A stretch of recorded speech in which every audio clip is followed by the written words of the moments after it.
Anyways, let's get going. I don't want to keep you guys too much longer, and I do have things to do today. So, but this has been a lot of fun. I just have some recommendations and just some reviews to get through for my humble opinion. And because last time I wasn't able to do it because I just wasn't ready. So I want to get through it today. So, firstly, we have some new music from Wilder Woods. And if you guys aren't familiar with Wilder Woods, it's the new solo side project from Bear Reinhardt from Need to Breathe. And so, if you guys are fans of Need to Breathe, I think you'll like Wilder Woods. I actually really like it. He has this new album called Fever Sky, Fever/Sky or whatever, and it's really good stuff. I've been a little bit like, 50-50 on Need to Breathe. They have some music that I really enjoy, and then they have some music that I don't really care as much about. I think their last album was very much 50-50 for me, where like half of the tracks I really liked and the other half I wasn't really too hot about. But I've been really enjoying this new solo album from Bear. First of all, I just love that his name is Bear. I love that. I want to name my child Bear. But yeah, Fever Sky is really good. It's a collection of really fun songs. It's got this really fun alternative vibe to it, kind of rock and rollish and folky kind of sounds, and it's a good time. And I've been jamming it a lot. A lot of the songs are just really really catchy, and yeah, it's a pretty strong album. Not much more I can say. I'm still kind of just listening to it. But I like the lo-fi kind of production to it. It's got this really good, like, soulful influence on it. And yeah, it's just really strong stuff. I highly recommend Fever Sky by Wilder Woods.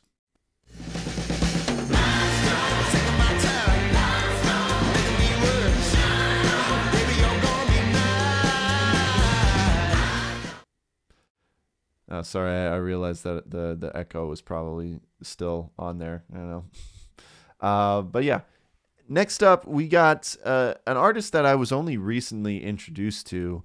I discovered him on Instagram, and he recently came out with this album that apparently like became like number one in Christian music for a little while, which is really cool. He's kind of a lesser known artist. His name is Brian Sauve. I'm pretty sure it's pronounced Suave, which is cool. It makes me think of Rico Suave. But he's very much not Rico Suave. He is more of an alternative, folky artist who, his new album, which I love the title, is called Even Dragons Shall Him Praise. And basically, the majority of the album is him taking the Psalms and turning them into songs, into like folk songs, and it's really good. A lot of it is just kind of standard folk, but it's still good. I love the arrangements and I love the production on it. Some really cool like violin moments and the mixed with the acoustic guitar. There's some really cool like epic moments, especially the song Psalm 144, "A Fortress is My God." It's just really cool. Only criticisms that I would have is that it's a little long. It's like 13 tracks, 12 or 13 tracks, but some of the songs are kind of long. So I felt like it kind of could have been trimmed down a little bit, because sometimes some of the songs can like tended to sound like each other. But there's some really good moments in there. And I highly recommend it, especially if you're into folk, especially if you're looking for more like scripturally based songs. Like, I know there's a lot of people who, like, when it comes to worship, they're like only the Psalms. I'm not necessarily like that, but if you are one of those people, I think you'll appreciate this. And it's just really good, and he's a really talented guy, and I'm excited to hear more from him. So it's Even Dragons Shall Him Praise by Brian Suave. You rescue from the cruel sword thy servant David, Lord, and me from All right, so next up we got something that is a favorite of mine is a band called 68. They are heavy rockers, and it's the latest it's the latest brainchild from Josh Skogan, who is formerly from The Chariot, he was the first original vocalist for the band Norma Jean, and I've talked about him before, but like I'm a huge fan of The Chariot, and I'm a big fan of 68. They have a new single out, and I think it's teasing an upcoming album. I hope so.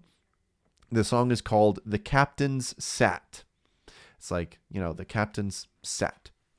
And it's an all right single. I thought it was kind of standard fare 68. It doesn't really stick out as much as like their first couple albums, which I really love. But it's not bad, and I'm hoping that the rest of the album will be have a little bit more originality to it, because it's 68 has never really had a bad song, but this is just kind of a standard good 68 song. So I do recommend it, especially for 68 fans, especially for the Chariot fans, anything that Josh Skogan has done. The Captain's Sat is pretty good. Now repeat after me. Yeah, what's it to go? Lord is playing it safe when it follows the crowd and they're coming. Yeah, they definitely are. They're an acquired taste for sure, but I personally love them, so maybe you guys will love them too. And I forgot to get into, I do like the lyrics for this song. It's very much about like how being creative, and not to go with the flow, and if you're just trying to follow a trend or chase numbers, then it's not going to be good, so, which I like that. I know Josh Skogan has always been a representative for, being creative and being true to yourself with your art. So anyways, and last but not least, we have a new single from Telephone Friends, which I've talked about before. Telephone Friends is the new supergroup involving John Van Dusen and Tyson Matzenbacher, both guys which I'm really big fans of. So I love the fact that they made a band together with a bunch of other guys. And Telephone Friends so far has been like a very fun, it seems to be like a very fun outlet for them, because all their songs seem to be kind of like jokes, I mean, they're not like Weird Al levels of comedy songs, but like all of their songs are really just not meant to be taken seriously, but they still are like fun listens. And their latest single before their upcoming album is called CDC Girlfriend, Song for Lauren. And it's basically a song it's basically a love song for this girl that who works with the CDC, who is on the phone. And it gives me like MySpace girl vibes from the Afters, sort of. It's really fun. It's the fact that it's called that in parentheses it's called Song for Lauren makes me kind of wonder if it's like based on true events, which would be really fun. But it's a really fun, catchy song, and it's got some like kind of 80 vibes to it, but still like very much indie rock.